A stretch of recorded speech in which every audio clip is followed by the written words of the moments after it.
There's a certain stoicism to being a Texan. Texans, they like to sort of be quiet. They like to just sit there and think and fish.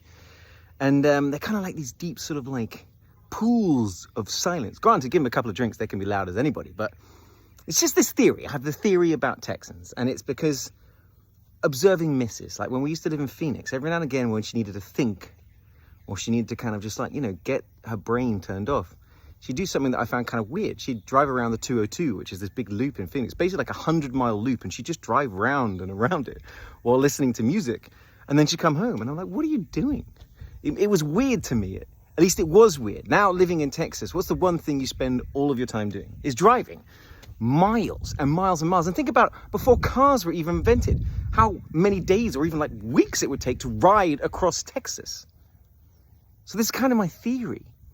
The size of Texas is what kind of creates this stoicism in Texans. That's why they're not in any rush.